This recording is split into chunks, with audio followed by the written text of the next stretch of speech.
Say, Yeah. Kristen Stuart, I am so jazzed to welcome you to the Divine Union podcast. It is such an honor to be here, Nicola, and in truly what feels like divine timing for where we are at as a collective right now, what we are navigating collectively in the field of consciousness as we are bringing ourselves home, home to the union within, home to the divine feminine, the sacred masculine, home to the oneness once again, because all of this ultimately is a path of remembrance. And this is what I take my clients on. This is a journey together that brings one as I was, brought myself and was taken into the journey of coming home to my truth, coming home to the sacred that I am. And so my journey really catapulted to a next level. We have multiple pivot points in our life where things it's like, okay, there was a before and there is an after. And sometimes they're smaller experiences, and other times they have a very big rattle, so to speak. We get shaken to awakened. And my big shaking was in 2012. And so that's where I'd like to start. I'd been on the path of spirituality for a long time. Literally, as a child, I was engaging in Indigenous ceremony. I grew up in northern Alberta in Canada, surrounded by Indigenous reservations. And so another way of embracing and receiving higher wisdom was so subtly dropped into me at a very young age. Even though I was in a Catholic school, but 50% of my school was Indigenous. And so it was a beautiful merging of Indigenous ceremony and then teachings on spirit. The religion side never resonated fully for me. I felt like nature was my church. And so, that it was a beautiful journey into what I chose to follow in my life. And 2012, I bring that through. That was considered to be the last big wave of awakening prior to 2020. And 2011, there was this strong call for me to be in the Sacred Valley of Peru for the 11-11-11 portal with my yoga teacher, mentor at the time. So at this time, I was planning to open a yoga studio called Sacred Roots upon my return from Peru. I was a yoga meditation teacher as well as an international hiking guide. And as a yoga meditation teacher, I was also delivering spiritual teachings and mentorship. I went to Peru for 11/11, experienced a Kundalini awakening, went into a state of merging in full oneness to know, to know God, to know the truth, the higher truth, which was such an otherworldly, obviously, experience. And then there's this human that just received what felt like 10 million voltages of electric energy and frequency into my body that needed to be navigated and managed. And so it was quite a cocktail, I like to call it, because I came back from Peru, felt the thud of consciousness in North America. I'm based in the Canadian Rockies. And I remember thinking, wow, we've got a lot of work to do to get the frequency to the sense of frequency that I felt in Peru in the Sacred Valley, which is where I had spent the previous 2, 3 weeks. I opened Sacred Roots Yoga Studio January 2012. And by July 31st, which was my 37th birthday, 2012, it was closed. So it was a 7 month rocket ship and crash. And I essentially wound up in, burnout. When I came back from Peru, I was operating very high, not fully knowing what was going on, actually. All I knew was I was so expanded and had so much energy, felt very high, which feels amazing. You're like, I'm going to rock this studio. But I stopped sleeping in May.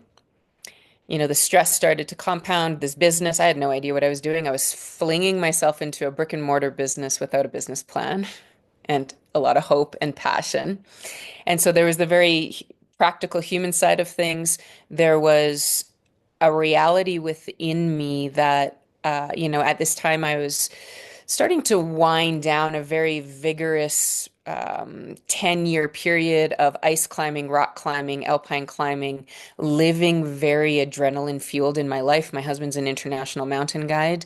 And so I was used to a cocktail of adrenaline. That was my personal drug of choice, I would say. So I did not realize what was going on in my nervous system. I was confusing things a little bit with this hit, this high feels incredible. It's like being in the mountains and going for it, but that's not sustainable. Compounded by the stress with the business, ignoring all the signs and symptoms, pushing and forcing in a very masculine way to keep going. And I'm stronger than this. I've climbed mountains for 18 hours, ran out of food, water, all of the dialogue in my head that ultimately took me into a full burnout, anxiety, panic attacks, which turned into suicidal psychosis. And so I wind up in the hospital to sleep on watch. And internally, I was still trying to figure out how to save the studio. Like that was just the this is my baby. It's up to me. I've got to do this. It was a grand explosion. Studio closed. There was a family intervention, and then I basically went and spiraled deeper after that because I failed, which was my greatest fear. And it's when I came home to the divine feminine. This was my awakening. It was my awakening to come home to a new way of being. I was very good at being physically active. And the irony of it is I opened a yoga studio and it took me out. I had a strong toolkit, but I was still ignoring the signs because I was used to operating at such a high output, a high velocity. I craved it. It's part of my personality for sure. But I remember moving into different states of was I awake? Was I visioning? Where was I? As things were starting to break down. And there was this moment I remember I would peel myself up out of bed or off the couch and get to the studio to teach. And like it was felt like a Herculean effort because I was losing such vital life force because I was so stressed about money, about the studio, about all the things. But I'll never forget this one experience. And I was like, I've got to get going. And I was lying on the couch, and it's like I dropped into this vision. And what it was it's like the image of a ladder, a metal rung ladder climbing out of an endless hole. And I had this sight of me, and I had ice axes, like alpine climbing ice axes or waterfall ice climbing axes in my hands. And I was swinging an axe to hook the next rung and then swinging the axe to hook the next rung to climb up. I was like, I've got to get going. I've got to get this going. What is wrong with me? And it was like didn't have the strength left in my body. I had nothing left. And in this vision, I heard this whisper, let go. And I remember it was like I pulled back to try and hook the next rung. And then I said, F it. And I went like this. And I fell and I fell and I fell and I fell and I kept falling. And I remember thinking, oh my God. And I thudded, and the feeling in me was looking up and going, I'm at the bottom of the Grand Canyon at the base of Mount Everest, and I'm about to begin the climb of my life. I have chills. I have chills. And I have so many questions for you. And I just want to say, Kristen, that I'm so happy that you're sharing this story because first it resonates with me so much. And I also know it's going to resonate with the audience so much because this pressure to do and to create and not enough time and to achieve our goals is so strong for the world. And I want to know, like, what? And as you continue your story, I also want to know what frequency do you have to carry in order to be in this I'm letting go? Like what happens in your body? What happens in your mind? How do you show up and work through that? And what do you tell yourself? All of it, because this is, yeah, Yeah. this is so helpful for everyone to hear, myself included. It was the moment where I knew there was a greater force at work and that this was happening for me because I was being guided higher. And so it was, all right, God, source, universe, whatever this is, I surrender. And it's like that moment of ultimate surrender into ultimate trust. Mhm. And knew, it was like, I've got the toolkit within me. I'll figure this out. There was parts of me that were so clear because the reality too of psychosis is there's quite a battle that goes on, and there's moments of clarity, and then there's a very you're just lost in a very dark battle internally and disconnected from reality. And so it was a wild journey to navigate. And, even though I'd been teaching yoga and meditation was not my focus yet. It Mhm. soon became my focus. I consider meditation and the power of love are what saved my life, ultimately. And so, but I was very good at physical, at moving, at doing, because that's what I knew. That was that strong fire within me to do great things in the world and to have epic experiences. And I had not, but I was not yet embodied in a healthy relationship with my feminine, or I was not yet embodied in self-love because I was doing whether I was conscious of it or not, I was still doing for validation of strength. Okay, I'll do this and I'll be strong. I'll do this and I will, it was based around that. Now I think it's relevant to share that I also what was starting to creep through was a bed of sexual trauma that I had locked away and hidden, and is ultimately what propelled me into the mountains in 2002, which coincided with meeting my husband, who we got married in 2004. And so, but it's like I'm gonna go get strong, so no man will ever do that to me again. Mhm. But then I tucked that away, thinking I could outstrong my trauma.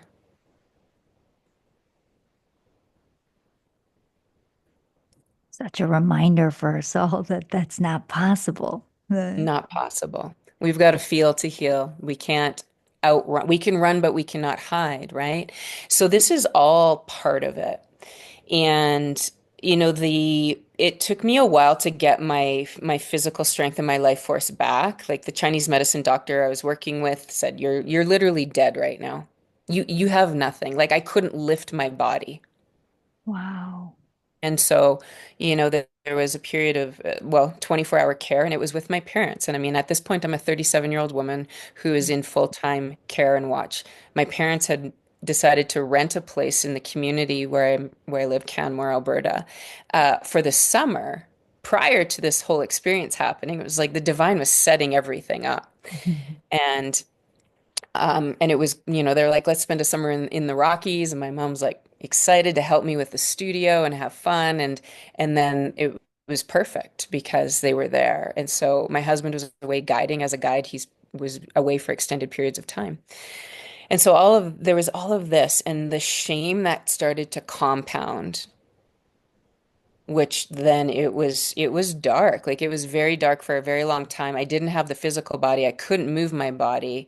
I was in such a dense, heavy, dark state, and I couldn't see my way out until my mentor, she had come to visit me, And it was actually coincided with the day after I got released from the hospital. I wound up being in there for 5 days. And we walked down to the river's edge and she wrapped her arms around me and basically held me like a mother would hold a child in their lap. And she prayed Christ consciousness into me. And we probably spent 2.5 to 3 hours. And as she's talking and speaking and channeling light into me and praying into me, I literally felt my body coming alive. And what had felt like 10,000 pounds of weight on my heart was lightening and dissipating. And I could feel my whole light body expanding. It was like, oh my gosh, I'm human. I'm okay. I'm going to be okay. And, our visit ended. I walk into the home where my parents had rented, and my mother looks me in the eyes and she's like, oh my God, you're back. You're here. I see you because I was vacant before. And she was so excited. But within 2.5 hours, I couldn't hold it. I Mhm. couldn't hold the light yet, but it was enough of a tap to know it still existed. It was like, it's there. Now you're going to pull that through you Mhm. and you'll climb out of this. And it was that knowing of the experience. It's like once you felt love, you know it exists. We can go into difficult experiences, but it's like once you feel the love, once you feel the light, once you know this is the truth, it leaves enough of a reminder. It can still go darker and denser. However, it's there. And so it was just this knowing, all right, this is my journey and I'll climb back. And the knowing I'm not a fan of taking I don't even take something for a headache unless it's essential oils. And so, I did need to accept that I would take only the plant medicine portion of medication to stabilize me. And that's how I saw it. I was like, I'm only taking the plant part of this. I'm leaving the rest energetically to allow this to help stabilize me up to a point. And then I basically said, F it, I'm done. I'm not recommending this for people who are listening. I'm simply sharing the thought process and the journey. And and it was like, okay, let's go. And it was so uncomfortable and so difficult, but I knew it was temporary and I knew it was because of what I was taking, but that was numbing me. And to I wanted to get to the root and build from the inside out all the way to Mhm. wherever I was going to go again, which I didn't think I would ever teach yoga again. I felt like a fraud, Here's love, light, and meanwhile I'm trying to check out. But it was wild, but everything was unlocking. I kept saying yes, and I kept moving and making decisions, and eventually I wound up getting back teaching on a yoga mat again. And as work, and to me yoga was always a way of moving light, expanding light, and being embodying the vessel of the divine, as this is who we are. Mhm. This And is, then yeah, yeah. keep going. I have another Okay. question that came. Yeah, I want to hear your flow and then I'll hold. sure. And so it was a step-by-step process, and it was where I had no energy to physically practice or do anything. I'd still get panic attacks if I left the house, or I was afraid if I walked to my mailbox, which was, I'm Canadian, so I was going to say meters, but like say 150 feet or 100 feet away, I panicked that I wouldn't have the energy to make it back to my house. And so, like, it was a lot to work through all of that. And at the same time, I would lay on my yoga mat and I started to listen to guided meditations by one of my, another mentor, Elena Brower. So between her and Ali Bogard, the two of them, I would listen to their meditations and trust and start to bring my mind into a more coherent state so that I could be communicating between mind and heart in coherence. And this, I also started doing heart math work and and then bringing in the practices that I know work really well for me. And it was at that point that I began a daily devoted morning meditation practice. Up until then, I dabbled in meditation. I was great at yoga asana, but sitting, nah, wasn't productive enough in my opinion at the time. And then it was recognizing how powerful the heart is when the heart is in a state of coherence, and the heart is the ultimate portal to union, to love, to our oneness with God, source, the universe, to the remembrance of who we are in our divinity. And so, it started with, and this is a tool that, everyone listening, you can utilize at any point. We talk about the power of gratitude and what it's doing. It's expanding and bolstering the electromagnetic field of the heart, right? It's like you're personal training the heart to be stronger and stronger in this frequency. And so every day, my personal homework for myself was I had to celebrate three things of beauty I saw that day. Because there were days when I would cringe if I heard someone laugh. I'd be mad because someone was laughing and I was in such a dark place, right? And so I was very much in a victim state for a long time. I recognize it now because underneath all of this, I had been victimized. I had been sexually assaulted by someone I deeply trusted.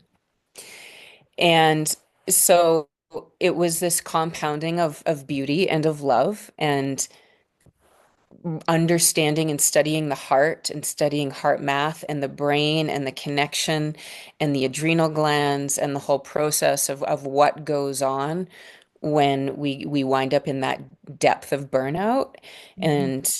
and no life force.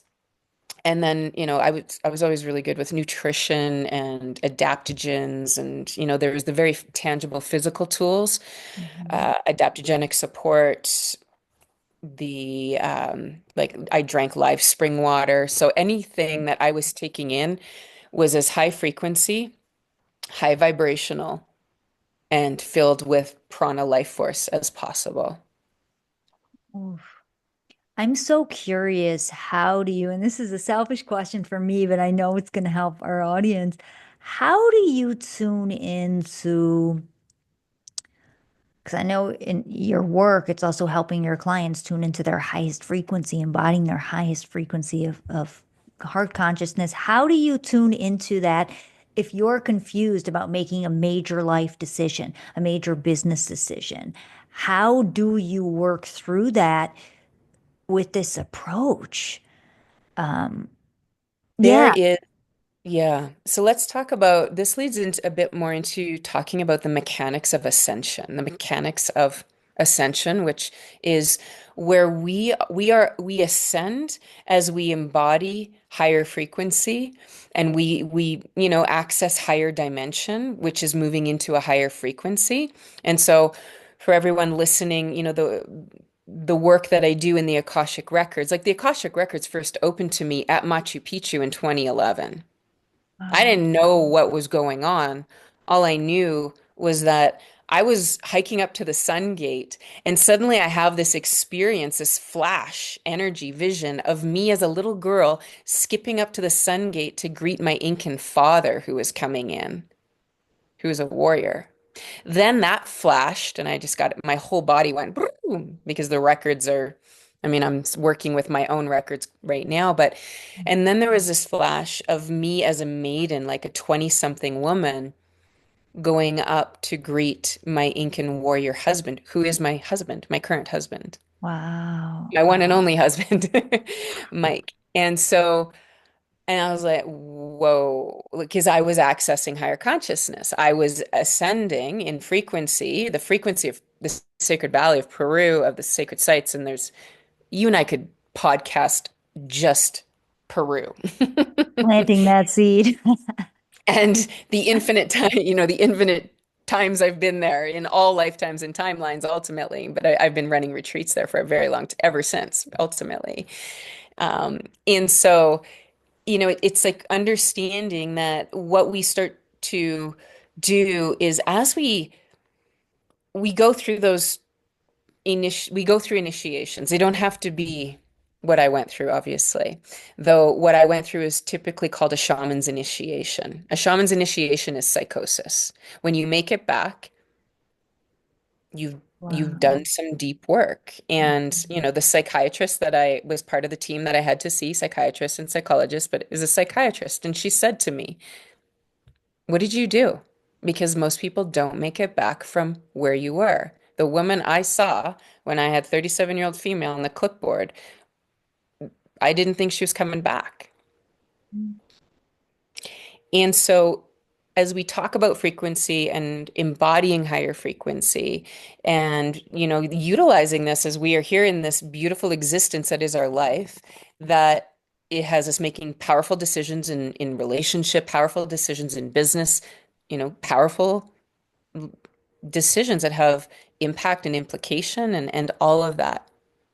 What I've come to understand about this whole journey of awakening and ascension, which we are all on it. Some are at an accelerated level.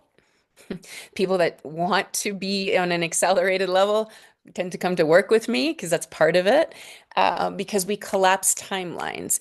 And so if you think of life, and I'm not talking about this life here, I've been on the planet for over 49 years.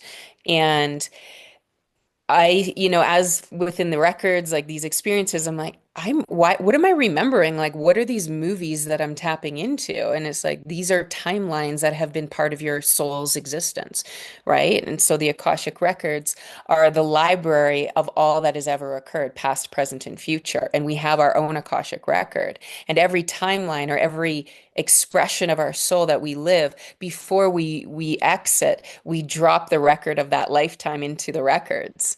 And we have the future, the past, and the present.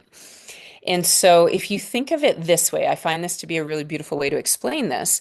I could say there's a library with 10 million records, and you're connected to all of them, which means ultimately you're connected to the records of all that exists.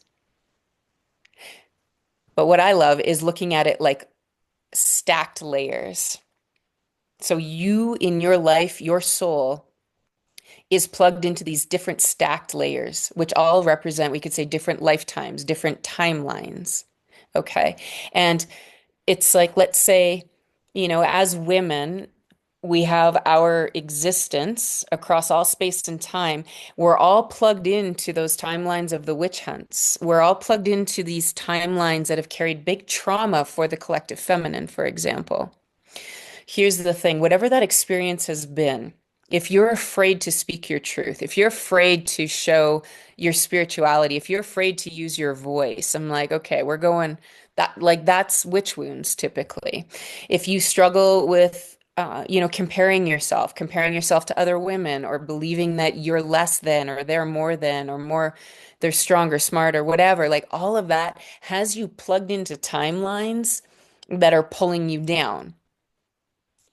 You get to unplug from those timelines, which are stacked layers. So let's say when I finally worked through, some of the challenges with trusting the masculine, this was a difficult one for me for a long time, for obvious reasons, which impacted my marriage for a long, long, long time at deeper layers. Because as we ascend, we get more sensitive and we're accessing more information, and then we really start to see the patterns. And I realized that I was plugged into a pattern from lifetimes ago, from all of the existences of my high priestess timelines, ancient, in even ancient Atlantis, when Atlantis fell, the ancient civilization of Atlantis. Like, I remember the trauma of that. I remember the war consciousness. I remember the domination, the tyranny. And it's like as soon as I started to understand how when we can feel this trigger of fear and then go, where is this coming from? I'm safe, I'm in my home. Like, what is this? And then I started to see the thread, and this is part of the gifts that I have. I see someone's entire timeline of their soul. And so for myself, it's like, wow, I remember this feeling, and I would continue to unwind and then start know how to unplug in the quantum field as a quantum healer from those timelines, which were part of the stacked layers of my reality that had me plugged into repeating patterns and repeating sense of fear, when the only truth is we are the ultimate power. We are the ultimate power as creators. So when we consciously can go, I am complete with this story, it's like, boom, I immediately unplugged from 10,000 timelines connected to me suppressing my voice or fearing the masculine because of the experiences that caused me to fear the masculine. But I was pulling them through. That's fascinating because, yeah, what I'm hearing you say, just to recap it, is when you're even like clearing, having consciousness around the behavior, that helps clear and unplug you from timelines of the past. Yes. Yes. It's a conscious choice, though, unless we choose to stay entangled with them. And so we could, continue to repeat the pattern, right? It's like I found it difficult to I found it difficult to be in challenging conversations with strong energy, especially strong masculine energy. Would feel myself give my power away, lose my power, but ultimately I'm giving it away. I'm not standing in my power. I'm letting someone else's energy influence me more. And I would shrink back a bit. Yeah. And this is a lot of what the collective feminine is clearing right now because the feminine remembers this, the fear was real because we were feared for our power, and our ultimate power is our sexual power, our creative power, right? And so women learn to fear their power, suppress their power because they literally remember trauma from that. Like we're cleaning and clearing this from the collective consciousness in this time of the divine feminine rising. And it's also, when I say divine feminine rising, it's rising in all men and all women. This isn't this is the divine feminine rising and returning and stepping into her union and harmony with the sacred masculine once again. And so this is what we're witnessing in the collective when we talk about ascension as well. And so we get to like almost everyone I know right now is going through interesting journeys in relationship. A lot of relationships are ending, a ton of relationships are ending as the recalibration of the masculine and feminine in union is occurring, but it's occurring within each individual. Yeah. And so as we unplug from any ways that we have been creating our life through fear, conscious of it or not, we eventually become conscious. We're like, the only truth is love. The only truth is we are power. The only truth is our life is a direct reflection of the energy we are creating it from. Am I creating from fear, which is lack and scarcity, or am I creating from love, which is abundance and divinity? Mhm. And then we start to see a different reality take form, right? When we're conscious of that. And the more we unplug from any of the stories and timelines of fear, I mean, so I'm almost 50. So, I'm closer to my great grandparents and grandparents that lived during the Great Depression. Like that consciousness is stronger there in me than it would be in someone who's younger, for example. The Mhm. consciousness of the witch hunts is stronger for me because I'm closer to it than a generation or two younger than me, Mhm. right? And so we look at all of the stored consciousness that exists and recognize we are responsible for removing ourselves from staying entangled with it. And that's our own healing journey, which is our ascension journey. And as we unplug from it, we take out energy that we were adding to it. And let's go over here and add more energy into love and add more energy into union and compound that because everything follows energy. So let's be the energy of love. Let's be the energy of union because what follows that is love, union, twin flame union, whatever language we want to utilize. What follows that is money. What follows that, because that's self-love. That's going, I am the expression of the divine. When I look in the mirror, I remember, and this is a practice I give clients and something that all of the listeners can take away as well. I want to ensure there's some really practical tips and tools for you here. When I started a mirror gazing practice. And, how many people look in the mirror and see what's wrong? Oh, I got a wrinkle here and a thing there and da da da. And it was like, and I would look in the mirror and all I would see was love. All I would see was beauty. And I remember the first few retreats, well, every retreat I've ever run in Peru, and I mean all of my retreats now because of the work that I bring them, women go, "Why do I look so beautiful here?" I said, "Because you're seeing the truth. Your lens has shifted because your heart has shifted. You're open to love. You're open. We're working the heart. We're working the energetics. We're removing the plugged in timelines to all those timelines where you thought you were less than, not enough, not worthy, a failure, in fear, whatever, that the leadership, the power was outside of you, in the investment, in the money, in marrying the right man, whatever. Like all of the stories that exist in the entire field of consciousness are a result of everything humanity has ever created across all time and space.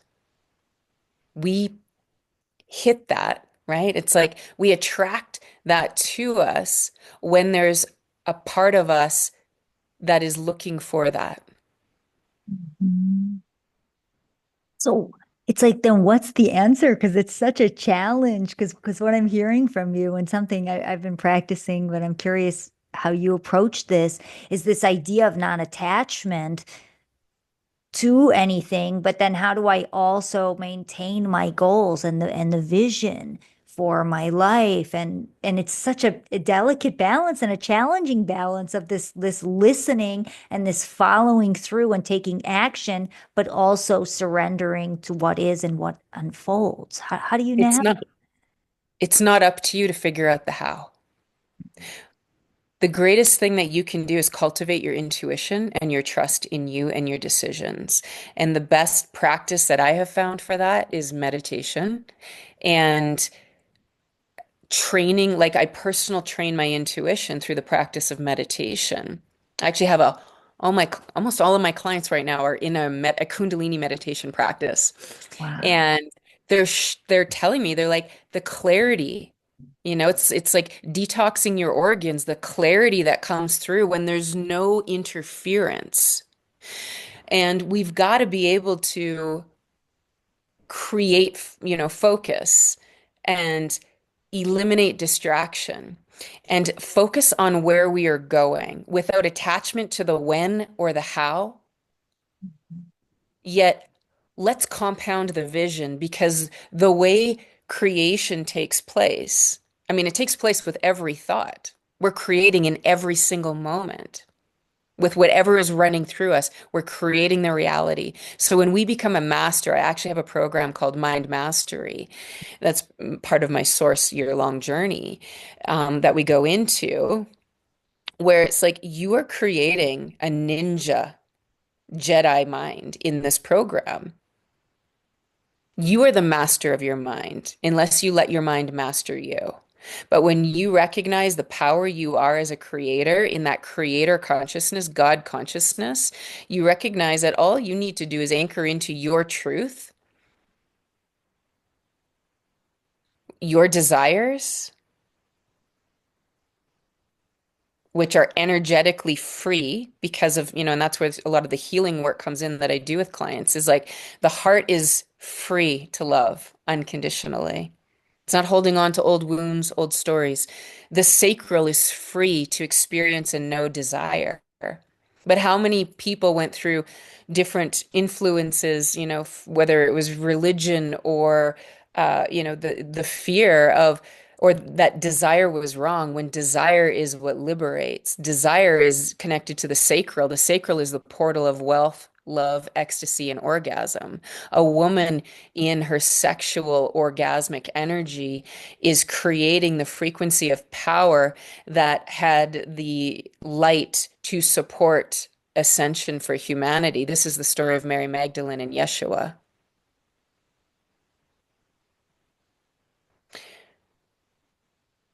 So, Yeah. you know what your desire is, and Mm. you'll get there. There's no question. And that's the work we do is eliminate all wobbles. I'm here to build a multi-million dollar business and I'm starting at basically 50 years old. I hit my first million relatively quickly in 3 years when I dove deeper. I came in as, the yoga, meditation, spirituality, coaching fell in my lap after I rose from the ashes of 2012. People just started to come to me. They're like, you disappeared, you came back, and holy, you're a completely different woman. And I began teaching the path of feminine embodiment, divine feminine embodiment, the path of the goddess, the tantric path, like all of these different expressions of this, Mhm. right? And women who'd been so in the masculine because we'd been operating through a 26,000 year lens and cycle and programming and codes of a patriarchy. Yeah. And so we're healing that. And so what we've recognized is the relaxed, nourished woman is going to change the world because she's the ultimate portal of creation, our capacity to birth. We have a womb that is a sacred power that is what supports us as the oracles and the seers. And so here's the thing. You focus on building the muscle of your intuition, which is building the muscle of trust. Trust God's source. Trust the omnipresence that surrounds you, that is waiting for the information from you. You're giving that information from overflow and love and pure creation and celebration. And they're like, sweet, let's bring her more of this. And that's when things really start to shift in your business, in your life, in your wealth, in your love. And along the way, we continue to unlock higher levels, layers, and frequency as we release the lower. And at every choice point, there's a higher choice.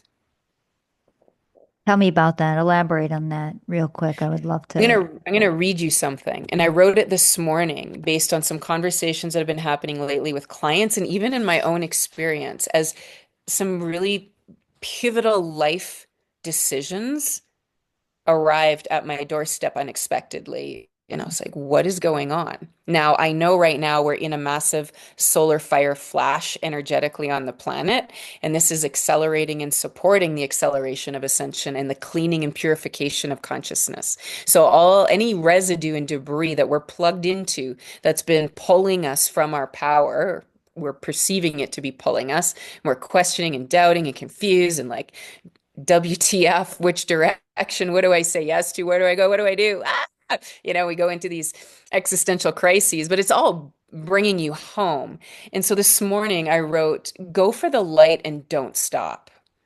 This is where all freedom lies. At every choice point, you will see two or more paths to choose from. Yet only one is the highest truth for your soul. So as you hold any hedging, well, what about maybe this? And if that doesn't work, I'll do this. If you hold the hedging in your field, which is your energy field, your creation field, you create the discord. You're pulling energy and power from the one direction of what you really want and see and know. And you're like, okay, but if not, I'll have a plan B and a plan C and a plan D. But when we live from that place, the plan B, C, D energy are coming from lower vibration, which is the ego keeping us small and holding us back, trying to, which is pulling us away from the crystalline clarity. Think third eye, the crystal. We are made up of crystals. Our brain is made of crystals, and we're activating these crystals. That's the homoluminous conversation, but that's another convo. Okay. That was another topic I wanted to hit. Yeah. I know. Other And combo. Love it. so it's that clarity we get, the hit from our highest self. And when we ignore that or when we hedge and we doubt and we wobble, that's where we self-sabotage. It's where we allow ourselves to drop into separation. lack of trust, lack of faith in God's source, in self, and our power as creators. Because what we're doing is we're choosing from the ego, which is the small self, the limited self. So we have to ask ourselves, where does the resistance still live? Where does the resistance live? Because this is the portal, the gateway into our liberation. And as ascension quickens and this purification cycle amplifies, it's only getting more intense, everyone. So that's where the toolkit is so key because what's happening is we're revealing all layers where we're still holding separation. That's what ascension does. Where are we choosing separation? Where it shows up is where are we in fight, flight, or freeze, or fawn within ourselves. The stories are complete when we consciously choose to let go. They dissolve from that stacked layer, and those stories don't exist in there, pulling you from your power and your center anymore. And so we're no longer pulling those stories through in consciousness, which is recreating them. This is what the world is doing right now when we look out of what's happening. The world is recreating the past again and again and again. And so the light workers, the light leaders that are here, we're here with a warriorship within us of the power of our heart, the power of our intuition to know the truth. So you've got to notice if there's a wall you keep bumping up against within you that pushes you back into a familiar cycle or pattern. Until you interrupt that pattern, you keep repeating it in just different variations. This pattern is a pattern of separation in some way, separate from the one, separate from the God self we are. And what happens, instead of walking through the portal that is hidden in the wall, we pull back, we drop our light, our energy, our vision, our dream. We get a little smaller just in case. Yet go through that portal unapologetically, knowing I'm destined for this and I'm going for it, not from push and force, but from the ultimate surrender. And this is what opens us to our freedom. And that's what energy follows: love, money, health, life force.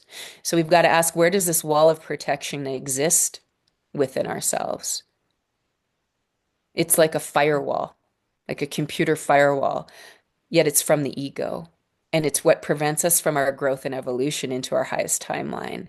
It stops the flow of what we desire from coming to us. And what we desire wants to come to us. What we desire desires us. That is the truth. So it's really like, are we ready to break down the walls of armor, whether it's around the heart? I'm teaching this program on divine union and sacred union right now, because these are the walls to our freedom. Wow. You're also, I'm taking it all in because this is a lot that you shared and it's deep, it's heady, it's complex, you know? But what I'm also hearing is you're really redefining surrender. This essence Yes. of what it truly means to surrender and have faith and trust and never drop the vision and teaching people, teaching your clients, teaching me, everyone listening Yes. how to really practice this into the power of the intuition and Yes. understanding how to work in harmony with the whole. Right there, because we are surrounded by a field that's like, okay, what do you want? Tell me, Kristen, how can folks uh, give us a little more of the programs that you're working with, what you've got coming up, how folks can learn more about you and the amazing work that you're doing, because it's truly revolutionary and breaking down barriers that are limiting us from being our highest, most aligned selves. Yeah. Thank you. So you can always find me on Instagram at Kristen Stuart, at underscore Kristen Stuart. And, you know, I am very dynamic. I've lived a little, At 50, I'm like, I've done some things. And You've done we've something. lived 21 plus thousand versions of our marriage within this time, my husband and I, and we keep going higher and deeper. And so right now I'm teaching a program called Sacred Union on all things union and love and coming home to love within, love with God's source, love in relationship, how to deepen an intimacy in relationship and make it an epic love story, no matter what the stories of the past have been. I mean, my husband and I, we've almost separated. We did briefly separate at one point 5 years ago. And I think these transparent conversations are really important because it's not a fairy tale. It's real. We're humaning. We're these divine beings having this human experience, or are we humans having a spiritual experience? You decide, I'll leave that one up to you. But so I'm super passionate about bringing through these codes. The program prior to this, which was a beautiful prep, though not necessary, it's now available as a recording, was the Embodied Feminine program. And that's coming into that divine feminine embodiment, which is literally what I've been doing for 13 years with women and then bringing in sacred union. And then next we go into overflow, which is my manifestation program of coming home to the creator you are, the God self creator. So this is really fun coming up in March. And then that leads everyone gets to journey into learning how to open and read the Akashic records with me. That's coming up.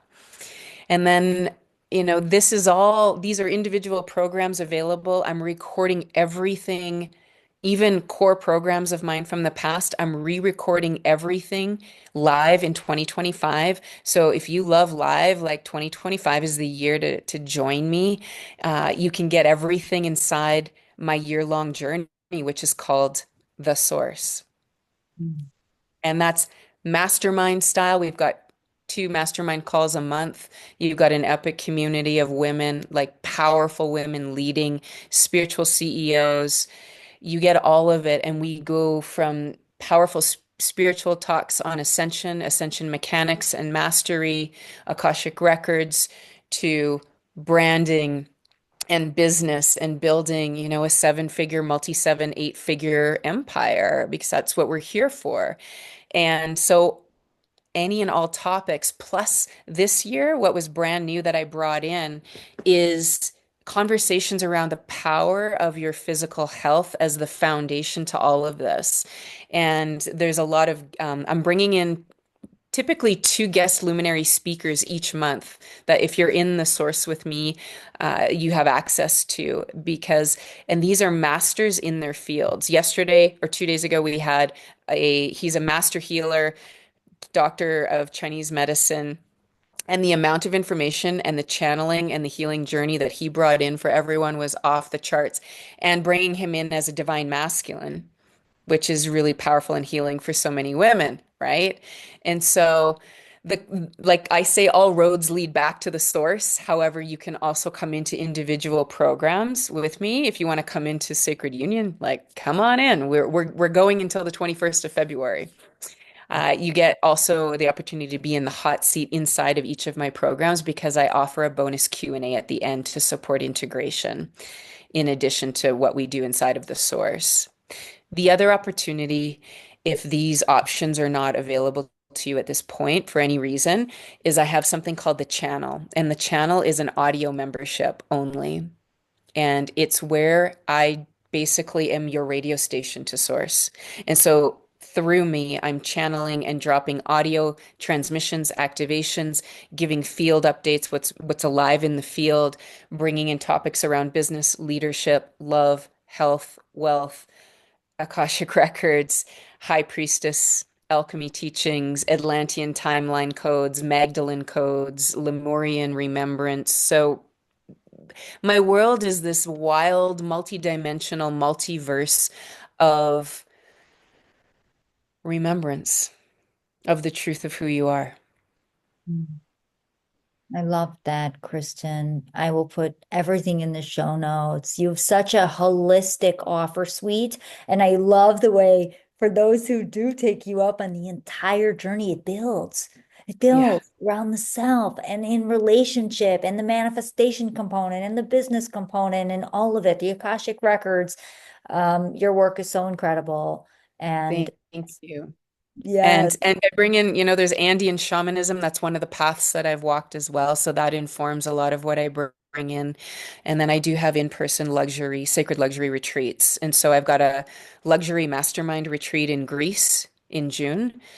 And then I've got a full-on pilgrimage in November through the 1111 portal in Egypt. And so that's filling right now as well. And then there is one-to-one in person and one-to-one with me as well for those that prefer the one-to-one experience. such an incredible, incredible business that you've created straight from your Dharma, from listening, from embodying exactly what it is that you teach and what we spoke about today. It's been such an absolute pleasure to have you on the podcast. Thank you so much for joining me. Thank you. It's an honor to be here. And for everyone listening, go give this podcast so much love because these conversations are the ripple that shift the frequency, shift consciousness, change the world. And it takes incredible courage and work and all of it. So, Nicola, thank you for bringing this to the world. This is incredible. I can feel the power of the creator you are and what you are doing here. And our conversation is simply one conversation of hundreds and thousands that ripple across the globe to support what is happening because we're here to be the light for the world in its awakening. And like, let's all go live an epic life filled with, in my language, it's like all the gasms.